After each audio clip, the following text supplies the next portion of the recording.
एक बड़ी खबर सामने आ रही है। आपको बता दें, सुपरटेक रियल एस्टेट घोटाले का मामला अब तेज हो गया है। आपको बता दें, सीबीआई ने इस घोटाले की जांच तेज कर दी है और एसआईटी गठन की मांग की है। आपको बता दें, ये बड़ी खबर सामने आ रही है। क्या है पूरा मामला, इसकी ज्यादा जानकारी देंगे editor in chief Neeraj Sharma. Neeraj Sharma, Supertech real estate की जो घोटाले का पूरा ये केस सामने आया था, अब सीबीआई ने इसकी जाँच तेज कर दी है। क्या जानकारी है आपके पास? बिल्कुल, जांच बहुत तेज हो गई है और सुपरटेक के जो प्रमोटर्स हैं उनके लिए गले की फांस बन गई है। उनके लिए आसान नहीं होगा यहाँ से निकलना, क्योंकि बैंकिंग सिस्टम्स और बिल्डर्स के बीच में बड़े गठजोड़ का पता चला था और सुप्रीम कोर्ट ने इसकी पूरी जांच जो है सीबीआई को दी थी। अब सीबीआई ने इस पूरे मामले में लगभग 7 एफआईआर दर्ज की है अलग अलग मामलों में। और अब जो है, जो सुपरटेक के जो प्रमोटर्स हैं आर के अरोड़ा और उनके बेटे मोहित अरोड़ा समेत तमाम बड़े डायरेक्टर्स जो उसमें शामिल हैं, उनके लिए एक बड़ी मुसीबत साबित हो सकती है। आपको बता दें कि ये पूरा मामला जो है बैंकिंग सिस्टम्स और बिल्डर्स के गठजोड़ का मामला है। दरअसल सबलीजिंग के आधार पर सबवेंशन स्कीम निकाली गई थी और उसी के आधार पर फ्लैट खरीदारों को लोन की व्यवस्था दी गई थी।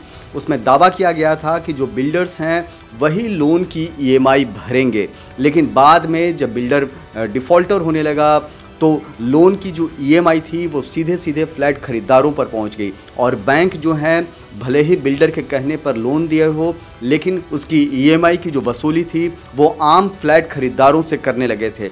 लिहाजा ये मामला सुप्रीम कोर्ट में बाद में पहुंचा। किसी तरीके से फ्लैट खरीदार सुप्रीम कोर्ट में पहुंचे। सुप्रीम कोर्ट ने इसका संज्ञान लिया और इसकी सीबीआई जांच के आदेश दिए।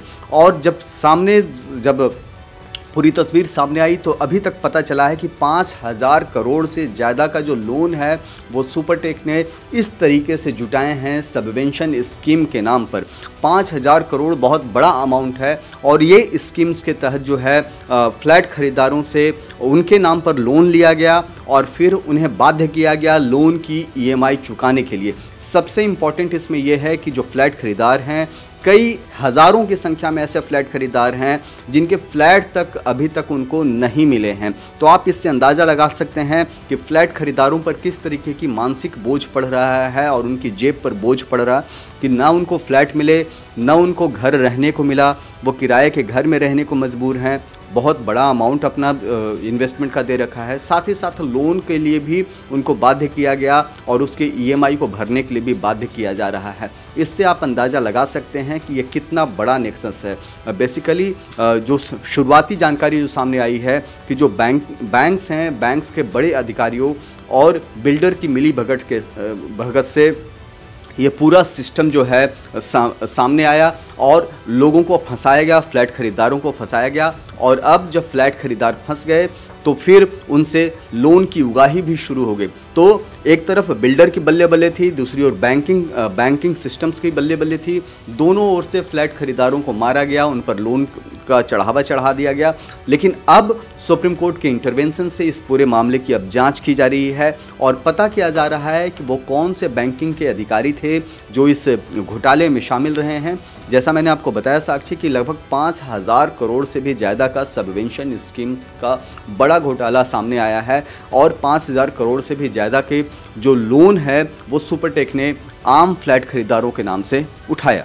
सर, जिस तरह से हम देख सकते हैं ये आंकड़ा बहुत बड़ा है। मैं आपको बता दूं सर कि इस जो सुपरटेक घोटाले को लेकर जो ये एफआईआर भी अलग अलग दर्ज की गई है और इसमें से जो 17 प्रोजेक्ट्स थे उसमें से 36,000 से ज़्यादा होम बायर्स को जो नुकसान पहुंचा है वो लगभग 9,000 करोड़ से अधिक का घोटाला सर ये सामने पूरा आया है। सर, ये आंकड़े बहुत बड़े हैं और जो होम बायर्स है उनके साथ कितनी बड़ी धोखाधड़ी हुई है ये आंकड़े बताते हैं।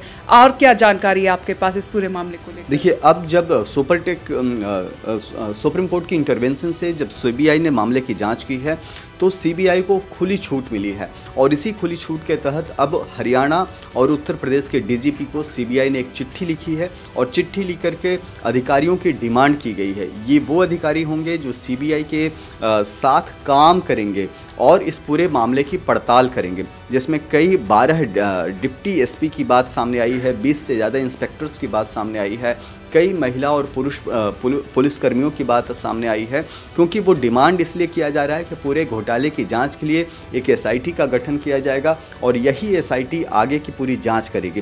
दरअसल सुप्रीम कोर्ट ने साफ कहा था कि सीबीआई उसके अंडर सुप्रीम कोर्ट की निगरानी में सीबीआई जांच करेगी और स्टेटस रिपोर्ट सीबीआई को दाखिल करना होगा, और यही कारण है कि अब जो है सीबीआई जांच के लिए एक कदम और आगे बढ़ा रही है। और सीबीआई ने जो उत्तर प्रदेश के जो डीजीपी हैं, पुलिस विभाग है, और हरियाणा के जो पुलिस विभाग और डीजीपी है, उसको बाकायदा चिट्ठी लिखी है और स्टाफ की डिमांड की है। अगर स्टाफ सीबीआई को मिलते हैं तो ये जांच और तेज़ी से आगे बढ़ेगा और बहुत जल्द इसका शिकंजा जो है, जो सुपरटेक के प्रमोटर्स आर.के. अरोड़ा समेत तमाम जो प्रमोटर्स हैं उन तक पहुंच सकता है। तो आपको बता दें, सुपरटेक रियल एस्टेट घोटाले का मामले की जांच जो अब सीबीआई ने तेज कर दी है। देखना ये होगा कि क्या कुछ बड़े खुलासे और होते हैं। पल पल की खबर आप तक पहुंचाते रहेंगे। आप बने रहें हमारे साथ और देखते रहें one nation one group news.